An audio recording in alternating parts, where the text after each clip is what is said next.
خدایا این وطنی زیبای ما که واقعا زیباست، خدایا از این غجدی نجاتش ده، کمک کن خدایا. جوانان غریب داریم در غریبی، آنها هم غم زده هستند چون که بیماری در آنجا بسیار شد. بار خدایا اون جوانان زیبای ما را نگهبان باش، مشکلیاشون خدایا آسان کن، از این بیماری خدایا آنها هم نجات ده. خدا ساق و سلامت با سری بلند و وطن بازگشتنشون خدایا نصیب.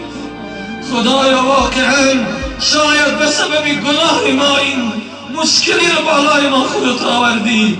بار خدایا واقعا گناهگاریم، واقعا پیش تو شرمندیم، واقعا تو را نشناختیم، واقعا نعمتهای تو را نشناختیم، واقعا شکر تو را به جا نیاوردیم. سبحانک ما شکرناک حق شکرک.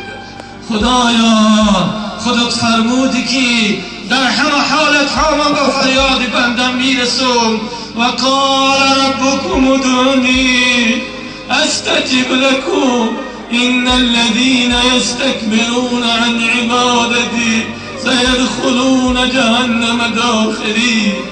خدایا ما پیروی از این آیه میکنیم، ما را در زیر این آیه قرار بدی.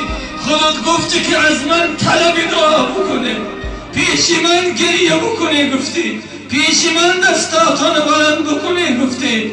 خدایا این دستای ما را خشک خالی باز مگردان.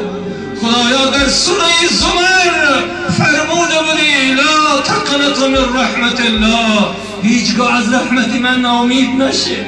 خدا ناامید نیستیم، فقط شیطان ناامید است، ما را ناامید مگردان.